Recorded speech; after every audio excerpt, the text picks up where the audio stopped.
ব্যস্ত শহরের কোলাহলের মাঝে কখন যেন হারিয়ে যায় নিজস্ব সময়টা। চলো তাহলে শহর থেকে একটু দূরে, শহরের ধুলো ঝেড়ে প্রকৃতির কোল, ইতিহাসের গন্ধ আর অ্যাডভেঞ্চারের রোমাঞ্চে। পরিবার বা বন্ধু যার সঙ্গেই যাও না কেন, এই ছোট্ট ট্রিপগুলোই হয়ে উঠবে বড় স্মৃতি। আজ তোমাদের দেখাবো কলকাতা থেকে এই অসাধারণ ওয়ানডে ট্রিপ। চলো তাহলে বেরিয়ে পড়ি কলকাতা থেকে খুব সহজে ঘোরার কয়েকটি দুর্দান্ত জায়গায়, যেখানে আছে প্রকৃতির শান্তি, ইতিহাসের ছোঁয়া আর খানিকটা অ্যাডভেঞ্চারের রোমাঞ্চ। মাঝদিয়ার বিশাল শিব মন্দিরের মহিমা থেকে শুরু করে টাকির ইচ্ছামতি নদীর মন কাড়া দৃশ্য, প্রতিটি জায়গায় তোমার ব্যস্ত রুটিনে দেবে নতুন প্রাণ। অ্যাডভেঞ্চার ক্যানভাসে তোমাদের আবার স্বাগত জানাই। আজ তোমাদের হদিশ দেব কলকাতা থেকে খুব কাছেই কয়েকটা অসাধারণ জায়গা, যেখানে যেতে তোমার একটু সময়ই যথেষ্ট। আমি নিজেই হঠাৎ করে বেরিয়ে পড়েছিলাম কোনো প্ল্যান ছাড়াই, আর বিশ্বাস করো প্রতিটা জায়গায় ছিল এক একটা চমৎকার অভিজ্ঞতা। সব জায়গার মধ্যেই আছে প্রকৃতির এক শান্ত সবুজ আর ইতিহাসের এক অদ্ভুত টান।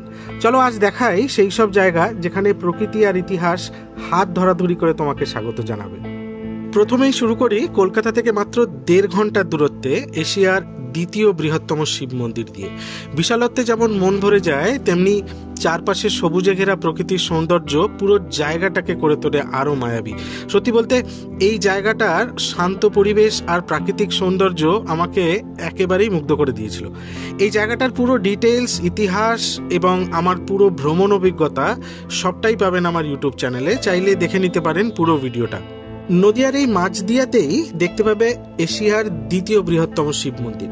সবুজে মোড়া গ্রাম্য পথ, বাতাসে ভেসে আসা ভক্তির সুর আর চোখের সামনে দাঁড়িয়ে এক বৃহত্তম শিব মন্দির, যা দেখলে মনে হবে যেন ইতিহাস নিজেই তোমাকে ডাকছে। কিন্তু এই জায়গার আসল রহস্য লুকিয়ে আছে এক পুরনো কাহিনীতে, রাজা কৃষ্ণচন্দ্র আর এক দস্যুর গল্পে, যেখানে ভক্তি, বিশ্বাস আর মানবতার শক্তি মিলেমিশে তৈরি করেছে এক অনন্য ইতিহাস।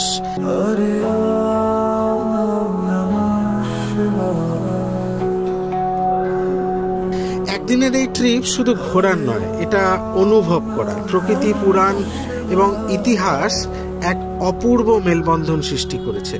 তাই যদি তুমি এমন ভ্রমণ ভালোবাসো যেখানে গল্প আছে, ইতিহাস আছে আর আছে মন ভরানো সৌন্দর্য, তাহলে মাঝদিয়া শিবনিবাস তোমার অবশ্যই একবার ঘুরে যাওয়া উচিত। এটি এশিয়ার দ্বিতীয় বৃহত্তম, অতএব দুটি মন্দির যে কত বড় সেটা আপনার সামনে এলে বুঝতে পারবেন। এটা ছবি দেখে হয়তো অতটা আন্দাজ করা সম্ভব নয়, যখন আসবেন তখন বুঝতে পারবেন। মাঝদিয়ার শিব মন্দিরের পর এবার চলো একেবারে হাতের নাগালে শ্রীরামপুরের রাজবাড়ি, কলকাতা থেকে মাত্র 1 ঘন্টার পথ। আমরা এগোলাম প্রাসাদটির অন্দরমহলের দিকে। পাণ্ডিত্য, ঐতিহ্য এবং পারিবারিক দৃষ্টিভঙ্গির এক অপূর্ব মিশ্রণে নির্মিত এই বাড়ির ইতিহাস যেন এক জীবন্ত দলিল। শ্রীরামপুরের গোস্বামীদের মালিকানাধীন এই প্রাসাদটি 1815 থেকে 1820 সালের মধ্যে হরিনারায়ণ গোস্বামীর পুত্র রঘুনাথ গোস্বামী বানিয়েছিলেন। ঢুকেই চোখে পড়ল একটি নাট মন্দির এবং তার পাশে 3টি শাখা। প্রতিটি শাখায় ইউরোপীয় স্থাপত্যশৈলীর বিশদ বিবরণ এবং অলঙ্করণ প্রতিধ্বনিত হয়। এই রাজবাড়ির সবচেয়ে উল্লেখযোগ্য অংশ হলো এই নাট মন্দির, যা চাঁদনি নামে পরিচিত। 120 ফুট বাই 30 ফুট চওড়া একটি ছাদযুক্ত উঠান। জানলাম পূর্বে এই জায়গাটি একটি বিশাল পুকুর ছিল, যা গৃহস্থালীর বিভিন্ন কাজের জন্য ব্যবহৃত হতো। কিন্তু একটি দুর্ভাগ্যজনক ঘটনা ঘটে যখন রঘুরাম গোস্বামীর জ্যেষ্ঠ পুত্র আত্মারাম মাত্র 5 বছর বয়সে সাঁতার কাটতে গিয়ে এই পুকুরে ডুবে মারা যান। এই দুর্ভাগ্যজনক ঘটনার পর পুকুরটি স্থায়ীভাবে বন্ধ করে দেওয়া হয় এবং নাট মন্দির বা চাঁদনি নির্মাণ করা হয় ঠিক এই জায়গায়। ছাদকে ঠেকানোর জন্য মোট 24টি করিন্থীয় স্তম্ভ রয়েছে, যার উচ্চতা 32 ফুট এবং ব্যাস 5 ফুট। চুনার পাথর ব্যবহার করে মেঝে স্থাপন করা হয়েছিল। ছাদ এবং বিমগুলি নেপাল থেকে আমদানি করা বিশেষ শাল কাঠ দিয়ে তৈরি। এর গঠনে আপনি একটা স্বতন্ত্র ইউরোপীয় স্থাপত্য শৈলী দেখতে পাবেন। এই রাজবাড়িতে দুর্গাপূজা গত 300 বছর ধরে চলে আসছে। ঠাকুরদালানটি দেখতে বেশ জাঁকজমকপূর্ণ। এর নির্মাণশৈলীতে আপনি প্রাচীনকালের সৌন্দর্য দেখতে পাবেন। ঠাকুরদালানে দেখলাম পুরনো গ্যাসের বাতি রয়েছে, যা দেখতে অসাধারণ। মেঝে মার্বেল পাথর দিয়ে তৈরি, যা এক ধরনের লালচে পাথর বা বাফ রঙের পাথর, যেটা প্রাচীন ভারতীয় স্থাপত্যে ব্যাপকভাবে ব্যবহৃত হতো।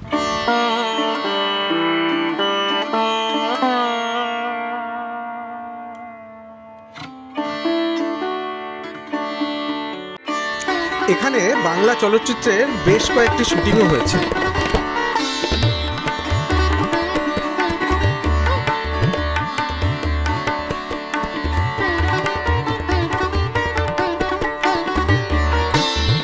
রাজবাড়ির সৌন্দর্যের পাশাপাশি রোমাঞ্চ, হ্যাঁ সেটাও আছে। আর ঠিক 10 মিনিট দূরেই লুকিয়ে আছে এক ভয়াবহ ইতিহাস, শ্রীরামপুর জলকলের জঙ্গলের এক পুরনো ঘটনা, যা শুনলেই গায়ে কাটা দেয়।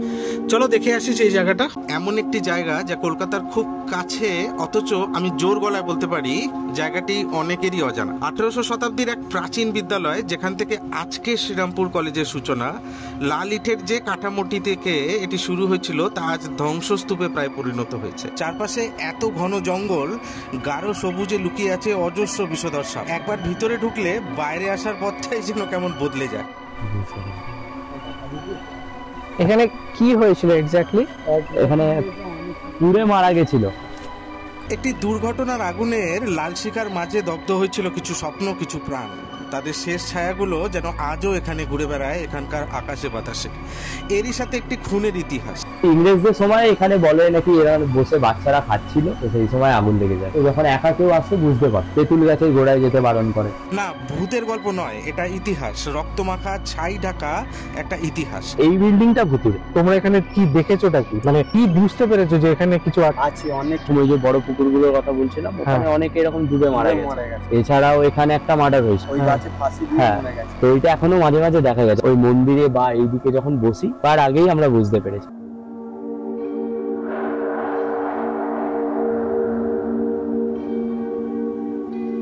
রোমাঞ্চ কাটিয়ে এবার চলো তোমাদের নিয়ে যাই প্রকৃতির এক রূপকথার মাঝে।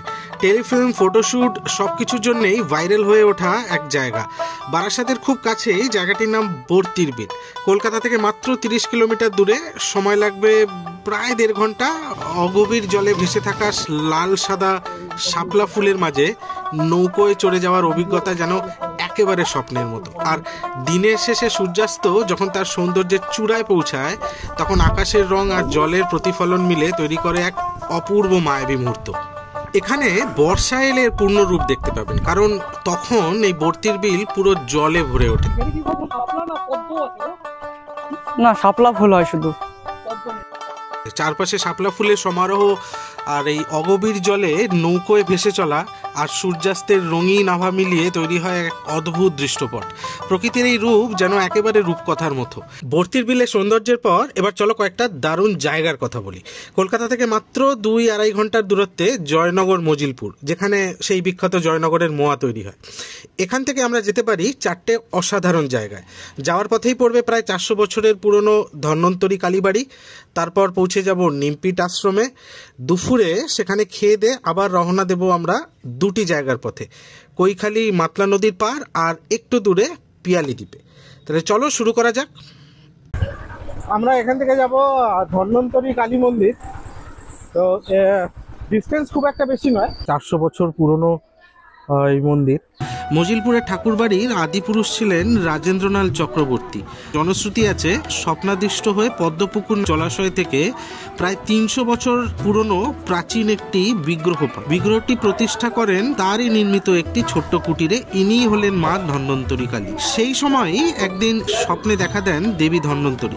পুকুরের পাড়ে পড়ে থাকা একটি নিম কাঠ থেকে দেবী বিগ্রহ তৈরি করার আদেশ দেন। পাথর বিগ্রহের স্থলে নির্মিত হয় নিম কাঠের বিগ্রহ। সেই নিম কাঠের বিগ্রহ পূজিত হয়ে আসছে আজও। পরবর্তীকালে অবশ্য বড় হয়েছে মন্দির প্রাঙ্গণ। সমতল ছাদ বিশিষ্ট কালী মন্দিরটি দক্ষিণমুখী। গর্ভমন্দিরে বেদির ওপরে রয়েছে একটি কারুকার্য খচিত কাঠের রথ সিংহাসন। তাতে পদ্মের উপর শুয়ে আছেন মহাদেব। তারই বক্ষস্থলে দাঁড়িয়ে দেবী। দেবীর পাশে 2টি ঘরে রয়েছে 2টি শিবলিঙ্গ। জয়নগরের অন্যতম জনপ্রিয় ঐতিহ্যবাহী স্থান হলো ধন্বন্তরী মা কালীর এই মন্দির। সবাই বলে মা খুব জাগ্রত। প্রতিদিন সন্ধ্যার সময় সন্ধ্যা আরতি দেওয়া হয়। তাছাড়াও প্রতি মঙ্গলবার এবং শনিবার এখানে কালী পুজো আনুষ্ঠানিকভাবে পালিত হয়। এটি দক্ষিণ 24 পরগনার প্রাচীন কালীবাড়িগুলির মধ্যে একটি। জয়নগর থেকে নিমপিট যাওয়ার এই 3 কিলোমিটার রাস্তা বেশ ভালো কন্ডিশন। অটো তো মোটামুটি রকেট গতিতে ছুটে চলল। মিনিট 15-এর মধ্যে পৌঁছালাম নিমপিট রামকৃষ্ণ মিশন আশ্রম। 1960 সালে রামকৃষ্ণ মিশনের এক সন্ন্যাসী স্বামী বুদ্ধানন্দজি মহারাজ দক্ষিণ 24 পরগনা জেলার প্রত্যন্ত অঞ্চলের সেবার জন্য এই জয়নগর মজিলপুরের নিমপিঠে এই আশ্রমটি স্থাপন করেন। যদিও আশ্রমটি রামকৃষ্ণ মঠ এবং রামকৃষ্ণ মিশন বেলুর মঠের শাখা নয়, তবে এটি একই আদর্শ অনুসরণ করে।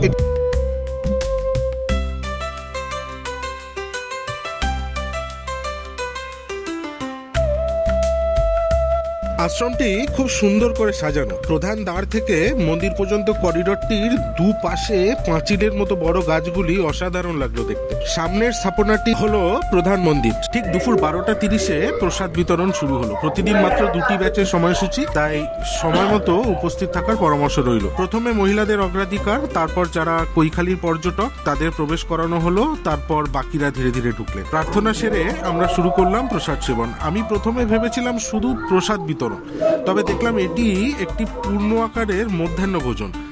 আপনি প্রাণ ভরে খেয়ে তৃপ্ত হবেন। মন্দিরের ভোগ, তার সাথে ভাত, 2 ধরনের তরকারি, একটি বড় সাইজের কাঁঠাল, চাটনি, পায়েস, মিষ্টি, সব মিলিয়ে খুব সুন্দর পরিবেশন। নিমপিঠ থেকে কৈখালীর দূরত্ব 30 কিলোমিটার। আমাদের অটো ভাই চিরঞ্জিত বললো প্রায় ঘন্টা দেড়েক লাগে। পৌঁছে গেলাম আজ আমাদের মূল গন্তব্যস্থানে কৈখালী। এখানেই সুন্দরবনের বেয়ে চলা মাতলা নদীর এক দারুণ রূপ দেখা যায়। সামনে দেখছেন একটি 3 মাথার মোড়, ডান দিকে আশ্রম, একদিকে খেয়াঘাট, আর সামনে নদীর আরেকটি পার। আরো একটি দেখার জায়গা আছে এখানে, সেটি হলো কৈখালী রামকৃষ্ণ আশ্রম। এটি নিমপিটেরই একটি অংশ। আমরা প্রথমে আশ্রমে ঘুরে দেখার পরিকল্পনা করলাম। শুনেছি ভিতরে বেশ একটা গ্রাম্য স্নিগ্ধতা আছে।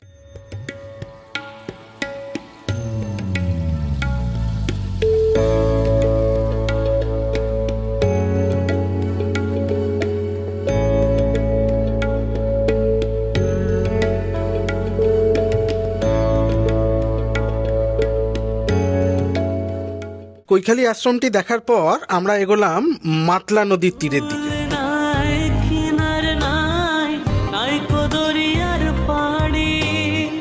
সাবধানে চালাই মাঝি আমার ভাঙা তরি রে। সপ্তাহান্তের ভ্রমণ এবং পিকনিকের জন্য বেশ জনপ্রিয় এই স্থান, যা শহরের জীবনের এক সতেজ বৈপরীত্য প্রদর্শন করে। বুঝি ফুল নাই রে, আমায় ডুবাইলি রে, আমায় ভাসাইলি রে। ফুল নাই, কিনার নাই, নাই কদরিয়ার পাড়ি। সাবধানে চালাই মাঝি আমার ভাঙা তরি রে। ফুল দরিয়ায় বুঝি ফুল নাই রে, অকুল দরিয়ায় বুঝি ফুল নাই রে। আমায় ডুবাইলি রে, আমায় ভাসাইলি রে। অকুল দরিয়ায় বুঝি ফুল নাই রে, আমায় ডুবাইলি রে, আমায় ভাসাইলি রে। অকুল দরিয়ায় বুঝি ফুল নাই রে। ফুল নাই, কিনার নাই, নাই কদরিয়ার পাড়ি। সাবধানে চালাই মাঝি আমার ভাঙা তরি রে। ফুল দরিয়ায় বুঝি ফুল নাই রে, অকুল দরিয়ায় বুঝি ফুল। প্রকৃতি এবং রাস্তার বৈচিত্র্যের মাঝে আমরা এগিয়ে চললাম আমাদের গন্তব্যের দিকে। অবশেষে প্রায় 1 ঘন্টায় পৌঁছালাম পিয়ালি দ্বীপের কেল্লার সম্মুখে। মূলত 32টি লক গেট, তবে কেল্লা নামেই পরিচিত। এই সেতুর উপর দিয়েই আমরা ওপারে অর্থাৎ পিয়ালি দ্বীপে পৌঁছাবো। এই নদীর দুপারেই স্থানীয় গ্রামবাসীরা রয়েছেন। সেতুর বাঁ দিকে সমস্ত পিকনিক স্পট, আর ডান দিকে পিয়ালি নদী মাতলার দিকে গিয়ে সুন্দরবনে পৌঁছাবে। নৌকা দিয়ে, হ্যাঁ, আর এইটাই গিয়ে মিলছে ওইখানে মাতলা নদী। পিয়ালি নদীর ওপরে এই সেতু ধরে আমরা এগিয়ে চললাম দ্বীপের দিকে। সামনে যে টোটো এবং তার পিছনে যে গেটটা দেখছেন সেটাই হলো এখানকার এক ঘটনাবহুল টুরিস্ট লজ। এই টুরিস্ট রিসোর্টটি চারদিক থেকে মনোরম পিয়ালি এবং মাতলা নদী দ্বারা বেষ্টিত। রিসোর্ট সম্পর্কে বলতে গেলে এর কমপ্লেক্সটি কিন্তু বিশাল। 21টি ঘর বিশিষ্ট 5টি কটেজ একটি খুব সুন্দর ম্যানগ্রোভের পাশেই অবস্থিত। চেষ্টা করব সেই পরিবেশ যা পূর্বে ছিল সেটা যতটা পারি আমার ক্যামেরার মাধ্যমে আপনাদের দেখাতে।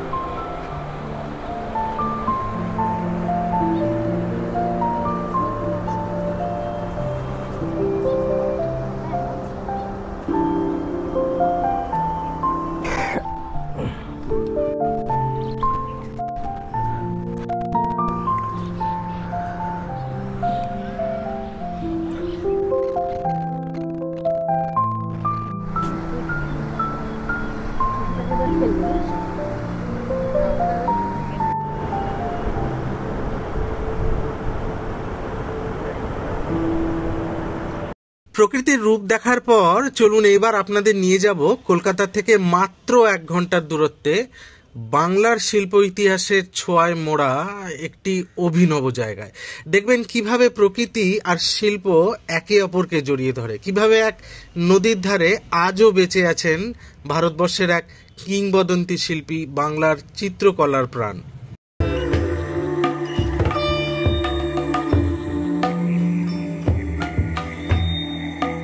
ওই যে কালো গাড়িটি আসছে, আমরা ওই রাস্তা অর্থাৎ জিটি রোড ধরে এলাম আমাদের আজকের গন্তব্যস্থানে। আচ্ছা, গাড়িটি কোথায় রাখবো? ভিতরে নিয়ে যাওয়ার রাস্তা খুবই ছোট, তাই মেন রোডের পাশেই পার্ক করে দিলাম। উল্টো দিকে ফ্লিপকার্টের একটা ডেলিভারি সেন্টার, ফ্লিপকার্ট মিনিটস।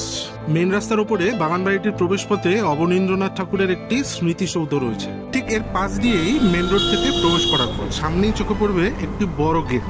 বড় গেটটি পার করেই চোখে পড়বে একটি করিডোরের মতো রাস্তা। দুপাশে সারি সারি গাছ, রাস্তাটি সোজা চলে গিয়েছে বাগানবাড়িটির দিকে। মিটার 30 মতো হেঁটে পৌঁছালাম টিকিট ঘরে। জানলাম জনপ্রতি 10 টাকা, তবে ক্যামেরা নিয়ে ফটো বা ভিডিওগ্রাফি করলে পৌরসভার অনুমতি লাগবে। প্রবেশ করলাম পশ্চিমবাংলার এক অন্যতম হেরিটেজ স্থানে। 30 একরের এই জায়গাটি 2007 সালে পশ্চিমবঙ্গ হেরিটেজ কমিশনের তত্ত্বাবধানে আসে এবং 2020 সালে জনসাধারণের জন্য উন্মুক্ত করা হয়। বিশাল সৌন্দর্য দ্বারা ঘেরা গার্ডেন হাউস ইতিহাস প্রেমীদের জন্য একটি নিখুঁত গন্তব্য, বিশেষ করে ঠাকুর পরিবারকে নিয়ে যাদের আগ্রহ আছে। স্থানটির চারপাশে একটি অসাধারণ আকর্ষণ আছে যা অতীত দিনের স্মৃতিকে জীবিত রাখে। এটিতে ঢোকার মুখে খুব সুন্দর কিছু মুরাল বনসাই ধরনের গাছ চোখে পড়ল।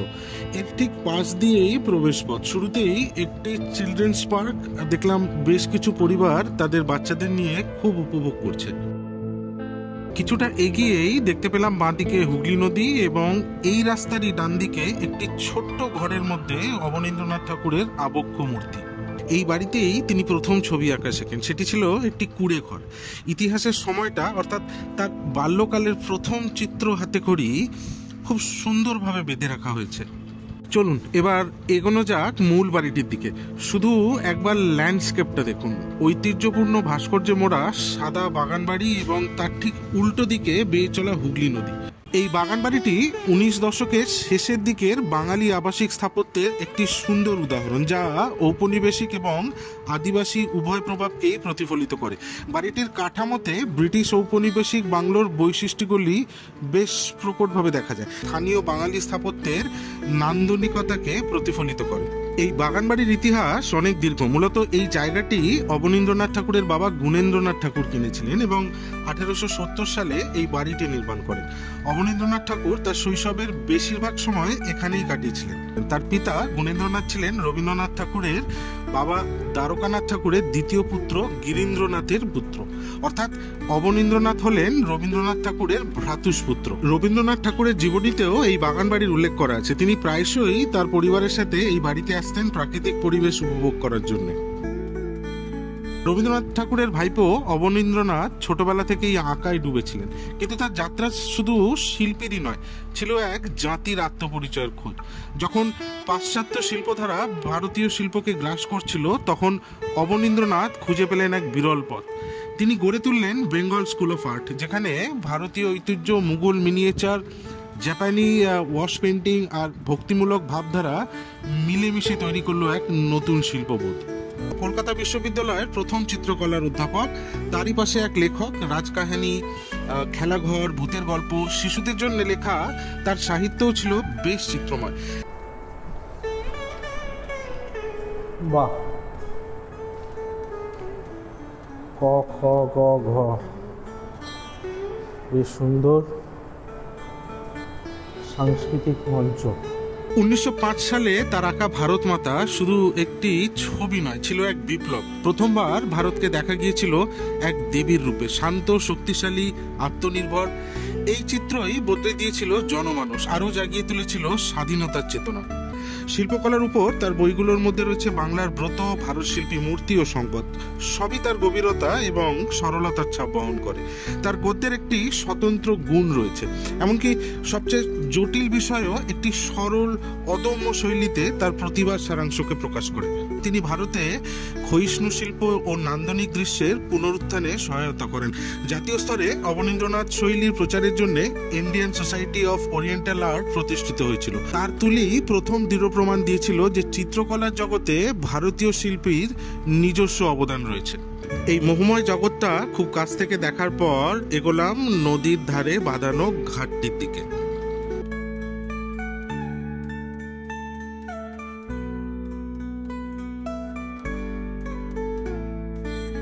জল কিন্তু এটার উপরে ওঠে।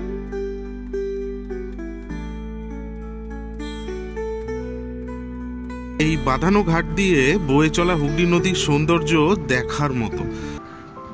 এখন বাজে প্রায় 5:30, অর্থাৎ বিদায় ঘন্টার সময় হয়ে এসেছে। এর মধ্যে ঋষি এখনো এক্সপ্লোর করে যাচ্ছে এই জায়গাটির ল্যান্ডস্কেপ। ইতিহাস এবং প্রকৃতির মাঝে আরেকটা দারুণ উইকেন্ড ডে ট্রিপ করতে পারলাম আজ। ঠাকুর পরিবার এবং এই প্রাচীন গাছগুলির শাখা প্রশাখা বর্ণময়ভাবে একে অপরকে জড়িয়ে আছে। বাড়ি থেকে বেরিয়ে যাওয়ার পথে একটা নদীর ঘাট দেখলাম। সন্ধেবেলার হুগলি আর অপর প্রান্তের শহরের আলো লোভ সামলাতে পারলাম না, তুলে ফেললাম কিছু ছবি আর এই ভিডিও ক্লিপটি।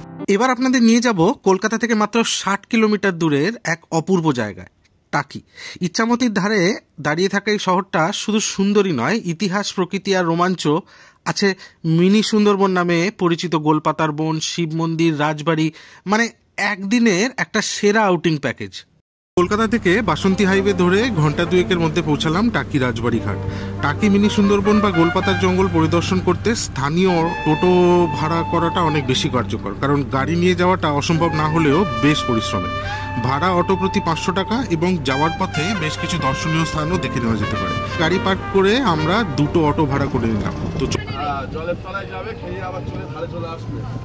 আমরা পৌঁছালাম ভারতীয় সেনাপ্রধান জেনারেল শঙ্কর রায়চৌধুরীর পৈতৃক বাড়ি। এককালের রায়চৌধুরী পরিবার এই এলাকার জমিদার ছিলেন। ভারতবর্ষের 18তম সেনাপ্রধান জেনারেল শঙ্কর রায়চৌধুরী এই পরিবারেরই এক বীর সন্তান। এই হচ্ছে কর্নেলের বাড়ি। এই পুরো এলাকাটাই কর্নেলের। ওদের শরিকিরা এখন কলকাতায় থাকে, আর এখন দুর্গাপুজোর সময় শুধু এরা আসে। এবং এখানে যে বিএসএফ ক্যাম্প আছে সব এই কর্নেলের দান করা জমিতেই বিএসএফ ক্যাম্প রয়েছে। ওইদিকে একটা আম গাছ ছিল যেখান থেকে ওই শুটিংয়ে ভূত সেজে নায়িকা যে পা দোলাচ্ছিল, সেই আম গাছটা ওইখানে ছিল, যেটা এখন আমফানের ঝড়ে পড়ে গেছে। তো সেটা এখন আর দেখা যায় না। এখানে শুটিং এরও একটা ব্যাকগ্রাউন্ড আছে। হ্যাঁ, এখানে শুটিং হয়েছে, সেটা হচ্ছে গয়নার বাক্স শুটিংটা এই বাড়িটাতে হয়েছে। আর এই ডান দিকে যেটা আছে সেইখানে ওই ভূতের ঘরের ভেতরে ভূত ওই সিনটা এইখান থেকে শুটিংটা হয়েছে। এইটা হচ্ছে দুর্গাপুজোর ঘট পুজোটা এখানে ফার্স্ট হয়। এই হচ্ছে দুর্গা দালান, এখানেই প্রত্যেক বছর দুর্গাপুজোটা হয়। হচ্ছে 150 বছর পুরনো ফুল গাছ, নাগফুল গাছ। এটা ওপরে সাপ আছে, ভেতরে শিবলিঙ্গ আছে। ফুলগুলোতে এর যে ফুলটা যেটা আছে, আচ্ছা, 150 বছর পুরনো। এটা হচ্ছে ব্রিটিশ আমলের নলকূপ। যে সময় বাংলাদেশ ইন্ডিয়া এক ছিল সেই সময় এখান থেকে জল খেত। এই একটাই কল, টিউব কল ছিল, ঘুরনো নলকূপ। 1280 সালে জন্ম এর। আচ্ছা, এখানে পিকনিক স্পট লেখা আছে। এটা হচ্ছে এখন পিকনিক স্পট নতুন করে চালু করেছে, নতুন করে আবার সংস্কার হচ্ছে। একজনের বইয়ের যে শুটিংটা হয়েছিল সেটা এই বাড়িতে। বাংলাদেশে যে জয়া সেন নায়িকা, যে নায়ক ছিল আমাদের এপারের আবি, তাকে এখানে এই ঘরটাকে লুকিয়ে রেখেছিল। আচ্ছা, বিসর্জন বইয়ের এই বইটা শুটিংটা। সিনেমাটাতে দেখিয়েছে যে ওটা বাংলাদেশ। আর ন্যাশনাল যে সিনগুলো হয়েছিল সেটা মাঠটাই হয়েছিল, রাত্রিরে যে ন্যাশনাল সিনগুলো। আচ্ছা আচ্ছা, সেটাই মাঠটা। মধুর সংগ্রহশালা। আইডি কার্ড জমা দিয়ে এখন আমরা হেঁটেই চলে যাচ্ছি গোলপাতার জঙ্গল, যেটা বাংলাদেশ আর ইন্ডিয়ার খুব কাছাকাছি বর্ডারটা, যার জন্য এখানটায় অত সিকিউরিটি। মিনি সুন্দরবনে ঢুকবার জন্য এখান থেকে 10 টাকা পার হেড টিকিট কাটতে হবে।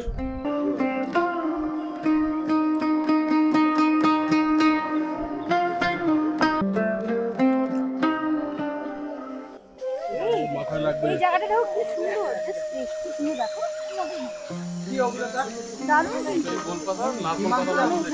এই ব্রিজটাই এখন যাবে দুটো দিকে যাবে, ওয়াচ টাওয়ারের দিকে যাবে, এক নদীর পাড়ের দিকে যাবে। সুন্দরী রুটগুলো দেখতে পাচ্ছি। শুরুতেই আমার মনে একটা প্রশ্ন ছিল যে টাকির গোলপাতার বনকে কেন মিনি সুন্দরবন বলা হয়। যেটা বুঝলাম কিছুক্ষণ ঘোরার পরে সেটা হলো এই জায়গাটি একটি ছোট্ট আকারের ম্যানগ্রোভ বন রয়েছে, যা বৃহত্তর সুন্দরবনের মতোই অভিজ্ঞতা প্রদান করে। বাংলাদেশ এবং পশ্চিমবঙ্গের একটি বিশাল ম্যানগ্রোভ বন সুন্দরবন এক অনন্য বাস্তুতন্ত্রের জন্য বিখ্যাত। গোলপাতার বন ঠিক সেই ধরনের এক সহজলভ্য পরিবেশের ঝলক দেখায়। এখানে একটা এই রাস্তাটা যাচ্ছে রিভার সাইড, আর এইটা যাচ্ছে টাওয়ার এরিয়া। এই দিকটা টাওয়ার এরিয়া, আমরা এখন রিভার সাইডে যাচ্ছি। 10 টাকা দিয়ে স্পেশাল লেবু জল খান, ফ্রিতে 2 দিন বড়টা দেখে নেন।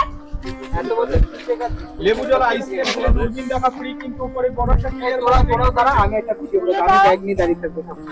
আর এইদিকে আমাদের না এরকম ওইটা বাংলাদেশ। পৌঁছালাম টাকির জোড়া শিব মন্দিরে। পুকুর পাড় দিয়ে জলের ছায়ায় এই আটচালার দুটি মন্দির বেশ অসাধারণ লাগলো। স্থানীয় জনশ্রুতির মাধ্যমে জানলাম টাকির জমিদার রামকান্তর ছেলে শ্রীনাথ 1801 সালে বন্যায় ক্ষতিগ্রস্ত তার গুরুগৃহ পুনর্নির্মাণের সময় তার প্রদত্ত শিবলিঙ্গকে টাকিতে নিয়ে আসেন। গুরুর প্রতি শ্রদ্ধা জানাতে দক্ষিণ বাড়ির খাস জমির ওপর নির্মাণ করেন জোড়া শিবের এই মন্দির। এবং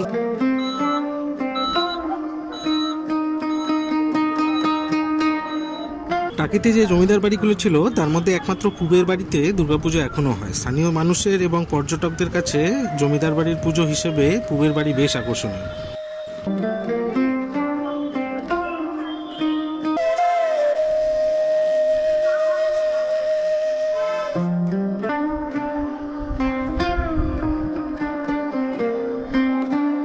টাকিতে এসে রামকৃষ্ণ মিশন দেখবো না সেটা তো হয় না, তাই মনকে একটা আনন্দের পরশ দিতে ঢুকে পড়লাম এই মহাকুণ্ডে।